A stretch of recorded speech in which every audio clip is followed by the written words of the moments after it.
So our boy Drizzy, the biggest fraud in the game, the captain collector of all souls. He comes for all the ghostwriters and he wants all your songs. At this point, I don't believe nothing. Nokia is now exposed as another stolen song by Drizzy Drake, the imposter.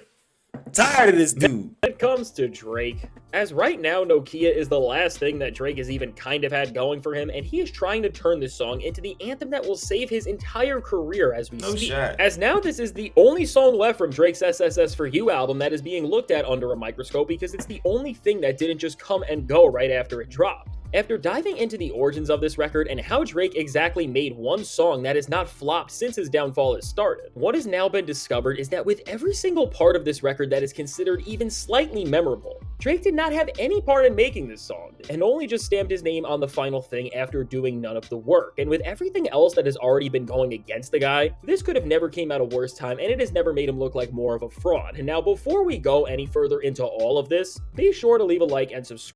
Definitely leave a like on my man Fantastic Hip Hop video. Leave a like on this video right here. This is insane. This dude, you want to wait to the end of this video. You want to wait to the end of this video. Like this is insane what this dude keeps doing, man.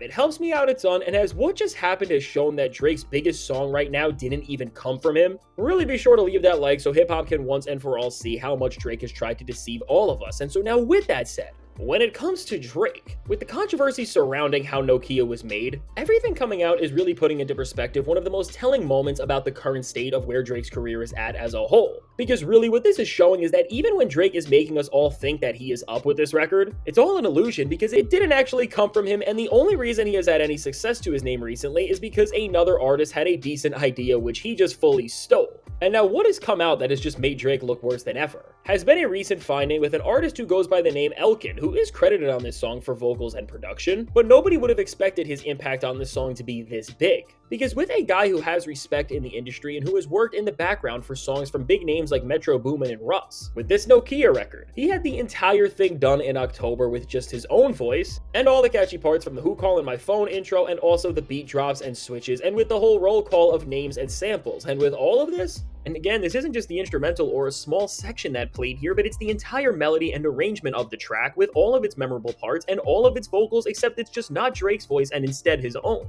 While the credits would make you think that Drake was in the studio with this guy and they just made this record by collaborating together, what this video he made shows us where the song is playing well before it was ever released. It's just that Drake didn't do a single thing other than put his name on a good idea.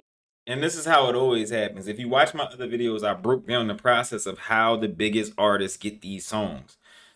He's going to want Drake to get the song regardless because Drake is a huge artist, so the song is going to be huge and he's going to get big dividends. If he's a songwriter, he already subjected himself to saying, I'm going to write songs and I need big artists to then sing these songs so I can make money off of it. Drake is always going to get first dibs on all the songs. If it's a hit song out there, Drake is going to get dibs. You got to watch some of my previous videos so I can break down how this guy keeps getting these songs, and he's going to continue to get these songs. I break down what my man Fantastic Hip Hop is talking about. This is great. About the melody. All you need is the melody. Once I got your melody, boy, I can make multiple hits. Also, I'm going to drop a little clue for y'all. As a ghostwriter, a lot of people be like, where your name at in the credits, okay? So sometimes you can find it in the credits. You might just be in there as a composer and stuff like that. But I'll tell you somebody who tends to always put the credits in a certain spot, but not on their main MP3 part of the song. When you go into Apple Music, if you go into Apple Music and look at anybody's song, you won't necessarily see all the credits until on Apple Music. If you want a little, how I found my name a lot of times. If you go into Apple Music, Apple uses the original copies of the song in their what is it called? Their lyrics. So if you go to the lyrics and then, like when it's saying on Apple Music what they rapping about, if you scroll all the way to the bottom, I don't care who the artist is. It's going to break a lot of people's heart. I don't care who the artist is. It's going to break a lot of people's heart. I say it one more time. I don't care who the artist is. It's going to break a lot of people's heart. Just go down to the bottom of the credits on the part where it say lyrics. And you're going to see who's an artist. And you're going to find out, unfortunately, 95% of your artists are getting songs from people like me. Let's keep going, y'all. And now, while Drake fans and people have been trying to spin this thing as just being a reference track, from both the way this song was made to the way he has presented it to the people, he is just lying to everyone. And while Drake fans are trying to act like he didn't do anything wrong here because he did credit the artist, and I mean the artist was actually fine with this, at the same time, I know Drake fans and anybody in OVO will never admit this, but doesn't it feel off that the only song that you have popping right now is a track that was made and performed by another guy originally, and then that Drake just put his name on altogether? Because really, for so many reasons, both when you think about how this only shows that Drake's best ability currently is taking other more talented and creative artists' ideas, and also in more perplexing that he still does not have the ability to make catchy pop songs back like many are trying to say that this song was. I mean, overall, while if we were in past eras for Drake where he was seen in a better place and had other things going for him, this really would not be as big of a problem, but with an entire album and era, where all of the other 20 records from this project are next to forgotten already and the only one sticking was made by another guy, I mean, this is just lame and there's no other way to put it, and especially when you consider that this is becoming the anthem for OVO and Drake, not just because it's a catchy song, but because to them it's now representing the return of Drake and how he has never fallen off and how the industry did not ruin his career. I mean, with this entire song just being something that he just stamped his name on and didn't put in the work to actually make it what it is, it's just lying to everyone, and both from the fact that Drake clearly is not going to be able to do something like this again, because even when we think about this song compared to SSS For You, the rest of the album was so boring and dull that this was one of the only tracks. I would disagree with that. If you watch my previous videos, I said this is who Drake's about to become. I don't know, man. I might be just Crystal Ball G. We might just start calling me Crystal Ball. I don't know. I said he was going to go over to Sony and become the next Beyonce. I said this 2 months ago. I said as soon as we heard chirps that PartyNextDoor was going over to Sony, soon as we seen also the alignment of a lot of people who used to be over at Sony, their husband is going right at Drake with Kendrick Lamar. So why wouldn't he go over to Sony and step on that spot? He about to be the next Beyonce over at Sony. Beyonce don't write her songs. Beyonce don't care. He don't care. He ain't gonna care. He gonna get all the songs just like Beyonce did. He gonna be the next Beyonce. He gonna be a male Beyonce. And that ain't no disrespect. That ain't knocking him. I just know that's the play. That's what Sony do to people. Sony gonna get you the songs. Especially if you a top dog. Sony is notorious for being bullies with songs and paying the cheapest, and they don't want to pay you for your songs. They don't want to pay you nothing. Yeah, they are bullies with songs. Once they know it's a hit songs, they shopping it. Yeah, they gonna go get that. And listen, he gonna be the Beyonce of Sony over there. Book it and ship it. That even stood out, and really just from that we should have known that he didn't make it. No matter how you want to look at it, when you understand that this song is not really his, it's just weird, and especially for Drake and everyone around him in this time where they are not just trying to celebrate Drake having a major record, but they are trying to use this exact song as the moment that is showing that he has won over Kendrick Lamar, that he is better than him, and that he is the king of hip-hop. This is just ridiculous, and it's actually an elaborate lie that Drake is really trying to pull off. And what's so funny about everything that Drake does is that with his comeback song, which is performing better than anything else he has done, being something that another artist did and that he just put his name on, while they are doing everything they can to just frame this as a win. Now that the origin of how Drake made this song is something that we can all see and understand, once again, and even when he is trying to turn something into a victory, he is showing why he is not like Kendrick, hip-hop, and nah, he ain't like us. But also, I've been really stopping and thinking about this boy Drizzy. He's never really claimed to love the culture. Like, as far as the culture, I think he's always felt like an outsider to the culture. I think he's always felt like, because imagine this. He said it throughout his whole career. He felt like an outsider to black people.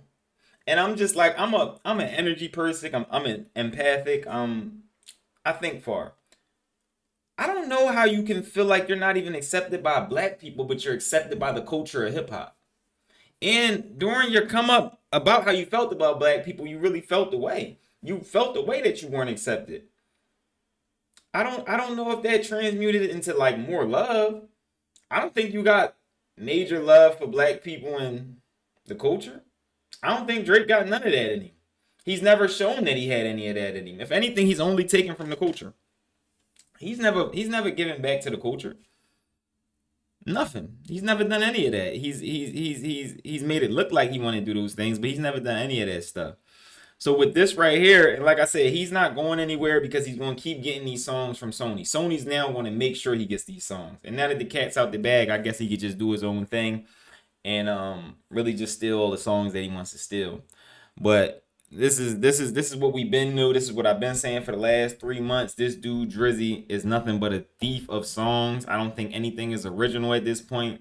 And if you want to check the credits, go into your Apple Music, listen to a song, and go down to the lyrics. You're not gonna find it really anywhere. You're not going. But I always found the real copies of how it's supposed to be within Apple Music. When I look at the lyrics and scroll all the way at the bottom.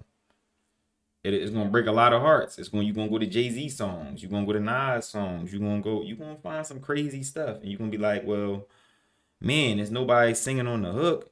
It's just you rapping in a beat. So how is it 3 credit the writers? You just gotta ask questions like that. You get what I'm saying?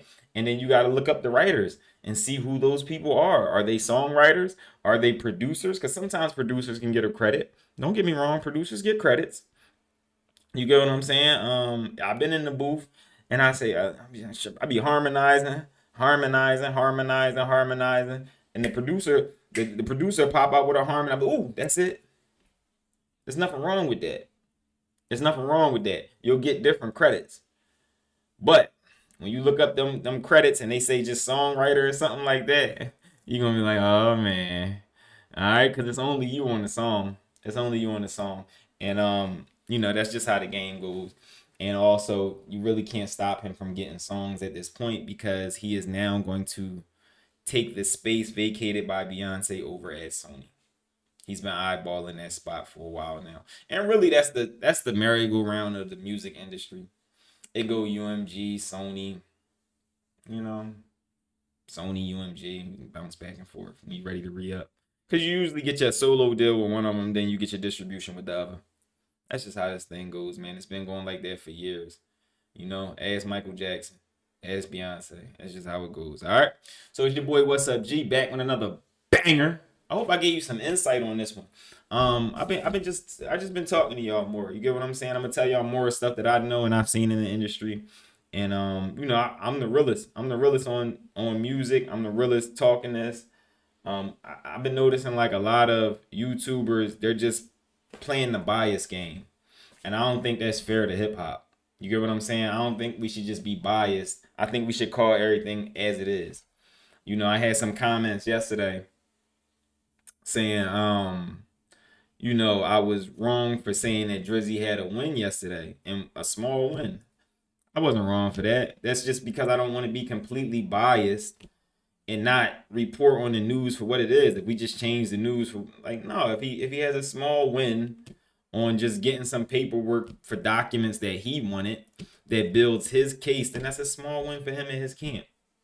And then guess what I said in the comments yesterday? I said, and then when he has a big loss, I'm gonna put belt to him. What we doing today, my boy?